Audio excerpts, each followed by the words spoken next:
ಪುರುಷರು ಮತ್ತು ಮಹಿಳೆಯರು ಮೇಲು ಕೀಳು, ಅಧಿಕಾರ, ಅಧೀನತೆ ಎಂಬ ನೆಲೆಗಳಲ್ಲಿ ಉಳಿದು ಹೋಗಿರುವ ಸಂಗತಿಯೇ ಸಮಾಜ ರಚನೆಯಲ್ಲಿ ಉಂಟಾಗಿರುವ ಶ್ರೇಣೀಕರಣದ ಮೂಲ ಮಾದರಿ. ಪ್ರಸ್ತುತದ ನಮ್ಮ ಇಂದಿನ ಚರ್ಚೆ ಸಂವಾದಗಳಿಗಾಗಿ ಈ ಮೂಲ ಮಾದರಿಯ ಗುಣಲಕ್ಷಣಗಳು ಹಾಗೂ ಅವು ನಮ್ಮನ್ನು ನಿಯಂತ್ರಿಸುತ್ತಿರುವ ಬಗೆಗಳನ್ನು ವಿವರಿಸಿಕೊಳ್ಳುವ ಅಗತ್ಯವಿದೆ. ಮಾನವ ಚರಿತ್ರೆಯ ಮೊದಲ ಹಂತಗಳಲ್ಲಿ ಮಾತೃಪ್ರಧಾನ ವ್ಯವಸ್ಥೆಯು ಪ್ರಕೃತಿ ಸಹಜವಾಗಿ ಜಾರಿಯಲ್ಲಿತ್ತು.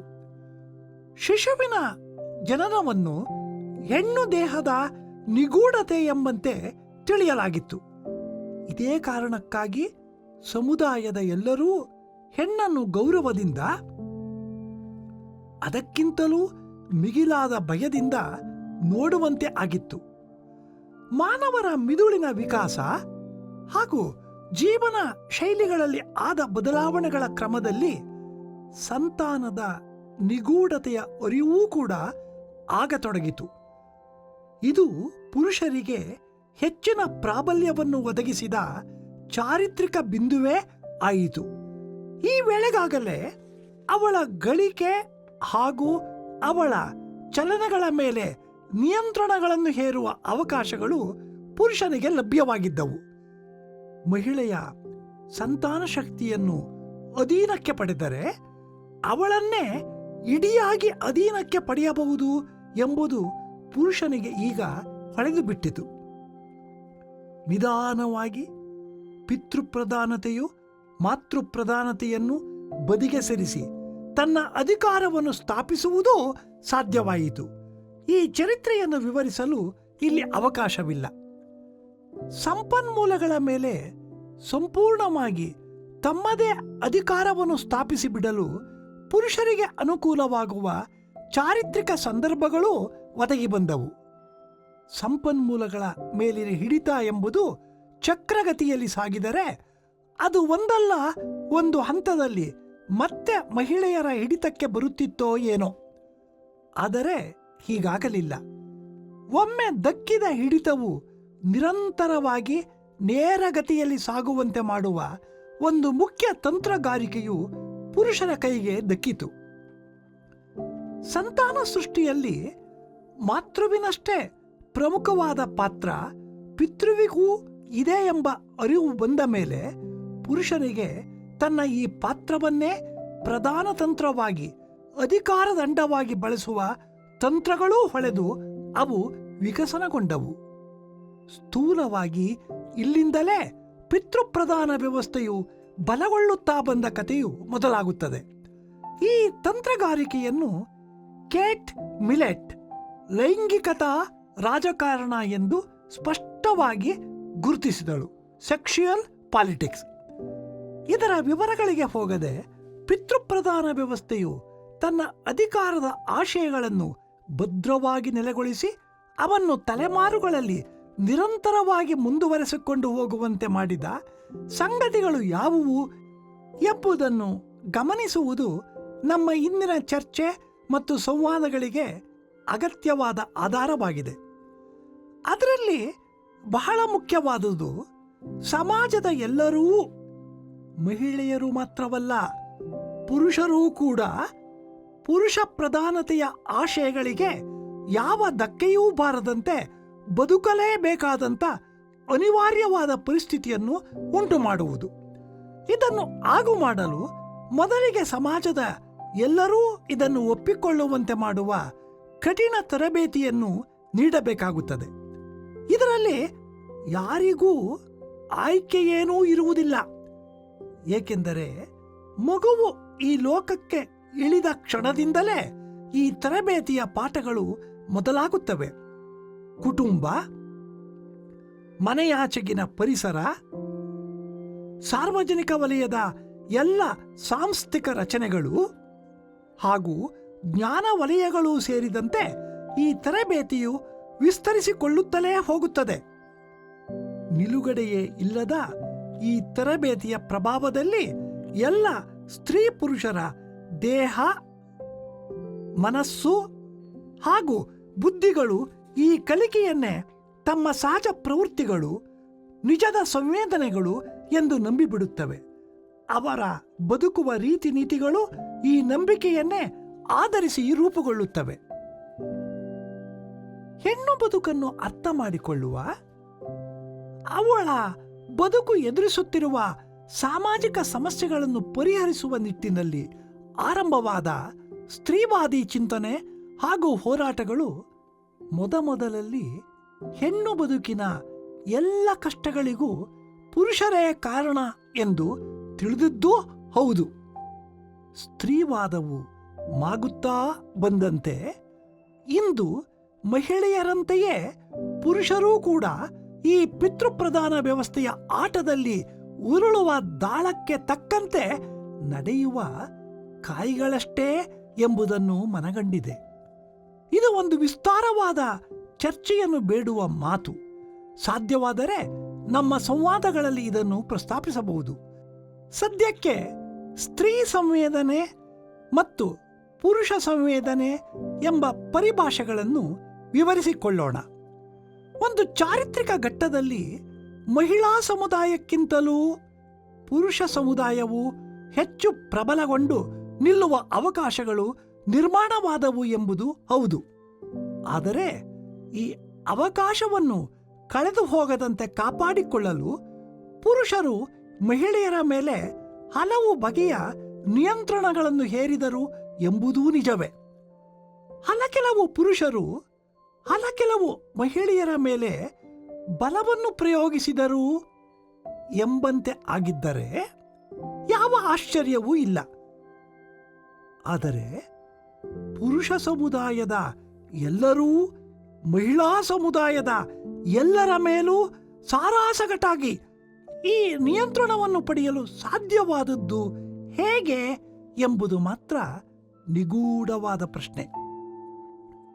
ಈ ಪ್ರಶ್ನೆಯ ಹಿಂದೆ ಬಿದ್ದ ಸ್ತ್ರೀವಾದಿಗಳು ಪಿತೃಪ್ರಧಾನ ವ್ಯವಸ್ಥೆಯ ಉಗಮ, ಬೆಳವಣಿಗೆ ಹಾಗೂ ನಿರಂತರವಾಗಿ ಸಾಗುವ ತಂತ್ರಗಾರಿಕೆಗಳ ಮೂಲಗಳನ್ನು ಶೋಧಿಸುತ್ತಲೇ ಸಾಗಿದರು.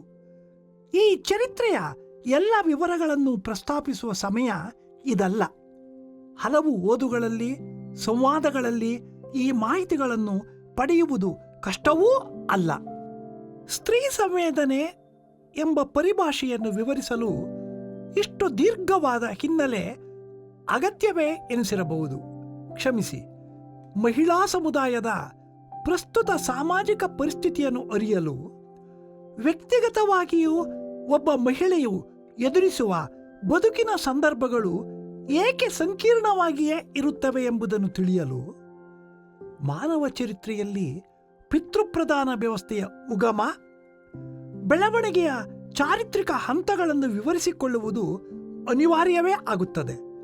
ಆದರೂ ಇಲ್ಲಿ ಸೇರಿರುವ ಎಲ್ಲರೂ ಈ ಪ್ರಾಥಮಿಕ ಸಂಗತಿಗಳನ್ನು ಅರಿತವರೇ ಆಗಿದ್ದಾರೆ ಎಂಬ ಒಪ್ಪಿತ ಗ್ರಹಿಕೆಯಿಂದ ಸ್ತ್ರೀ ಸಂವೇದನೆ ಎಂಬ ವಿಷಯಕ್ಕೆ ಬರುತ್ತೇನೆ. ಪಿತೃಪ್ರಧಾನ ವ್ಯವಸ್ಥೆಯು ತನ್ನ ಆಶಯಗಳನ್ನು ಜಾರಿಗೊಳಿಸಲು ತನ್ನದೇ ಆದ ತಂತ್ರಗಾರಿಕೆಯ ಒಂದು ಬಲವಾದ ಜಾಲವನ್ನು ಹೆಣೆಯುತ್ತದೆ. ಈ ಜಾಲದ ಪ್ರತಿಯೊಂದು ಎಳೆಯೂ ಇನ್ನಷ್ಟು ಸೂಕ್ಷ್ಮದ ಉಪತಂತ್ರಗಾರಿಕೆಗಳನ್ನು ರೂಪಿಸಿಕೊಳ್ಳುವ ಮೂಲಕ ಮೂಲ ಜಾಲವು ಎಲ್ಲಿಯೂ ಸಡಿಲಗೊಳ್ಳದೆ ತಲೆಮಾರುಗಳಲ್ಲಿ ನಿರಂತರವಾಗಿ ಸಾಗುವಂತೆ ಒತ್ತಾಸೆಯನ್ನು ಒದಗಿಸುತ್ತವೆ. ಇದರ ಕಾರ್ಯಾಚರಣೆಗಳಿಗಾಗಿ ರೂಪುಗೊಳ್ಳುವ ಸಾಮಾಜಿಕ ಸಂಸ್ಥೆಗಳು ತಮಗೆ ವಿಶಿಷ್ಟವಾದ ನೀತಿ ನಿಯಮಗಳನ್ನು ಜಾರಿಗೊಳಿಸುವ ಮೂಲಕ ತಮ್ಮ ಸದಸ್ಯರನ್ನು ಪಿತೃಪ್ರಧಾನ ವ್ಯವಸ್ಥೆಗೆ ಬದ್ಧರಾಗಿ ಉಳಿಯುವಂತೆ ಮಾಡುತ್ತವೆ. ಕುಟುಂಬ, ವಿವಾಹ, ಧರ್ಮ ಮತ್ತು ರಾಜಕೀಯ ಎಂಬ ಸಂಸ್ಥೆಗಳು ನೇರವಾದ ನಿಯಂತ್ರಣವನ್ನು ಸಾಧಿಸುತ್ತವೆ.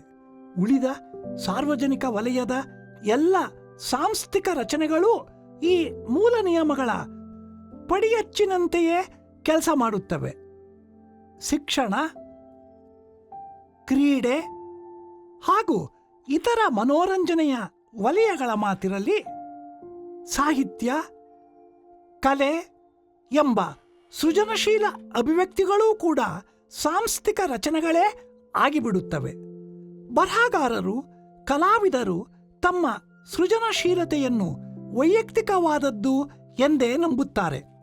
ಆದರೆ ಅರಿತೋ ಅರಿಯದೆಯೋ ಅವರು ಪಿತೃಪ್ರಧಾನತೆಯ ಲೈಂಗಿಕತಾವಾದಿ ಪಾಠಗಳನ್ನೇ ಒಪ್ಪಿಸುತ್ತಿರುತ್ತಾರೆ. ಇದನ್ನು ಮುಂದೆ ಚರ್ಚೆಗೆ ತರಲಿದ್ದೇನೆ. ಇವುಗಳ ಈ ಕಾರ್ಯಸ್ವರೂಪವನ್ನು ಅರ್ಥ ಮಾಡಿಕೊಳ್ಳುವುದು ಸುಲಭವೇನೂ ಅಲ್ಲ. ಏಕೆಂದರೆ ಇಲ್ಲಿನ ಎಲ್ಲ ನಿಯಮಗಳು ಅಗೋಚರವೂ ಅಘೋಷಿತವೂ ಆಗಿ ಮಿತ್ಗಳ ರೂಪದಲ್ಲಿ ಸಂವಹನಗೊಳ್ಳುತ್ತವೆ. ಹೆಣ್ಣು ಬದುಕಿನ ಸಾಮಾಜಿಕ ಪರಿಸ್ಥಿತಿಯನ್ನು ಸರಿಯಾಗಿ ಗ್ರಹಿಸಬೇಕೆಂದರೆ 10 ಹಲವು ಸಾಂಸ್ಥಿಕ ರಚನೆಗಳಲ್ಲಿ ಹುದುಗಿಕೊಂಡಿರುವ ಬಗೆ ಬಗೆಯ ಮಿತ್ಗಳನ್ನು ಒಡೆದು ವಿಶ್ಲೇಷಣೆ ಮಾಡುವ ಅಗತ್ಯವಿದೆ ಎಂದು ಸಿಮೋನ್ ದ ಬೋವಾ ಹೇಳಿದಳು. ಅಸ್ತಿತ್ವವಾದದ ಗಂಭೀರ ಚಿಂತಕಿಯಾದ ಆಕೆಯು ಈ ವಿಧಾನವನ್ನು ಹೆಣ್ಣಿನ ಅಸ್ತಿತ್ವದ ಬೇರುಗಳನ್ನು ಶೋಧಿಸುವಲ್ಲಿಯೂ ಬಳಸಿದಳು. ಸ್ವ ಅರಿವು ಹಾಗೂ ಸ್ವಪ್ರೀತಿಯನ್ನು ಗುರುತಿಸಿಕೊಳ್ಳಲು ಸಾಧ್ಯವಾದ ಹೊರತು ನಮ್ಮ ಸಂವೇದನೆಗಳ ನಿಜಸ್ವರೂಪವನ್ನು ಗ್ರಹಿಸಲು ಸಾಧ್ಯವಾಗುವುದಿಲ್ಲ ಎಂಬ ಚರ್ಚೆಯನ್ನ ಬೋವಾ ತನ್ನ ಸೆಕೆಂಡ್ ಸೆಕ್ಸ್ ಕೃತಿಯಲ್ಲಿ ದೀರ್ಘವಾಗಿಯೇ ಬೆಳೆಸಿದ್ದಾಳೆ. ಒಂದು ಕಾಲ್ಪನಿಕ ಸಂದರ್ಭವನ್ನು ಆಕೆ ಪ್ರಸ್ತಾಪಿಸುತ್ತಾಳೆ. ಒಬ್ಬ ಹೆಣ್ಣು ಹೆಚ್ಚೂ ಕಡಿಮೆ ಸಾವಿನ ತೀರಾ ಸಮೀಪಕ್ಕೆ ಸರಿದು ಬಿಟ್ಟಿರುವ ತನ್ನ ರೋಗಿಷ್ಠ ಪತಿಯ ಆರೈಕೆಯನ್ನು ಮಾಡುತ್ತಿದ್ದಾಳೆ. ಈ ಕೆಲಸದಲ್ಲಿ ಆಕೆ ಅತ್ಯಂತ ಪ್ರಾಮಾಣಿಕವಾಗಿಯೇ ನಿಷ್ಠೆಯಿಂದಲೇ ತೊಡಗಿದ್ದಾಳೆ. ಸಾವು ಖಚಿತ ಎಂಬ ಅರಿವು ಅವಳಿಗೂ ಇದೆ. ಆಕೆಯು ಈ ಸೇವೆಯನ್ನು ಸಾಯುವ ಹೊತ್ತಿನಲ್ಲಿ ಆ ಮನುಷ್ಯನಿಗೆ ಒಂದಿಷ್ಟು ಶಾಂತಿ ಸಮಾಧಾನಗಳಾದರೂ ದೊರೆಯಲಿ ಎಂಬ ಮಾನವೀಯ ನೆಲೆಯಿಂದ ಮಾಡುತ್ತಿದ್ದಾಳೆಯೇ, ಅಥವಾ ಹೆಂಡತಿಯಾಗಿ ಇದು ತನ್ನ ಕರ್ತವ್ಯ ಎಂಬುದಕ್ಕೆ ಕಟ್ಟುಬಿದ್ದು ಮಾಡುತ್ತಿದ್ದಾಳೆಯೇ ಎಂಬುದು ತಿಳಿಯುವುದಿಲ್ಲ. ನಮ್ಮ ಸುತ್ತಲೂ ಇಂತಹ ಅನೇಕ ಪ್ರಕರಣಗಳನ್ನು ನೋಡುತ್ತಿರುತ್ತೇವೆ. ತನ್ನ ಆಪ್ತರು ಎಂಬ ಭಾವದಲ್ಲಿ ಈ ಬಗೆಯ ದೀರ್ಘಕಾಲೀನ ಸೇವೆಯಲ್ಲಿ ತೊಡಗಿದ್ದು ಕೊನೆಗೊಮ್ಮೆ ಆ ನಿರೀಕ್ಷಿತ ಸಾವು ಬಂದೇ ಬಿಟ್ಟಾಗ ಆರೈಕೆ ಮಾಡುತ್ತಿದ್ದ ಹೆಣ್ಣಿಗೆ ಉಂಟಾಗುವ ಭಾವ ಎಂಥದ್ದು? ಅಂತೂ ಮುಗಿಯಿತು ಎಂಬ ನಿರಾಳತೆಯೇ, ಅಥವಾ ಬಾಧಿಸುವ ದುಃಖವೇ? ಸ್ವತಃ ಅವಳಿಗೂ ತಿಳಿಯದು. ಆದರೆ ಏನೂ ಹೇಳದಿದ್ದರೂ ಆಕೆಯು ಯಾವುದೋ ಬಂಧನದಿಂದ ಹೊರಬಂದವಳಂತೆ ನಿರಾಳವಾಗುವುದನ್ನು ಸ್ಪಷ್ಟವಾಗಿಯೇ ಗುರುತಿಸಬಹುದು. ಆ ನಿರಾಳತೆ ಅವಳಿಗೆ ಬಂದದ್ದು ಸ್ವಂತದ ಕಾರಣಕ್ಕೋ ಅಥವಾ ಸಾಮಾಜಿಕವಾಗಿ ಹೇರಲಾದ ಒತ್ತಡವು ನಿವಾರಣೆಗೊಂಡ ಕಾರಣಕ್ಕೋ ಎಂಬುದು ಅರ್ಥವಾಗುವುದಿಲ್ಲ. ಈ ಗೊಂದಲವನ್ನು ಅಸ್ತಿತ್ವವಾದಿಗಳು ಅಧಿಕೃತ ಸ್ವ ಅಥೆಂಟಿಕ್ ಸೆಲ್ಫ್ ಮತ್ತು ಅನಧಿಕೃತ ಸ್ವ ಅನ್ಅಥೆಂಟಿಕ್ ಸೆಲ್ಫ್ ಎಂಬ ಪರಿಭಾಷೆಗಳಲ್ಲಿ ವಿವರಿಸುತ್ತಾರೆ. ಈ ಒತ್ತಡವನ್ನೇ ತನ್ನ ಸ್ವಂತದ ಭಾವನೆ ಹಾಗೂ ಸ್ವಂತದ ನಿರ್ಧಾರದ ನಡೆಗಳು ಎಂದು ತಿಳಿದು ವರ್ತಿಸುವ ನಂಬಿಕೆಯನ್ನು ಬೋವಾ ಬ್ಯಾಡ್ ಫೇತ್ ಎಂದು ವ್ಯಾಖ್ಯಾನಿಸುತ್ತಾಳೆ.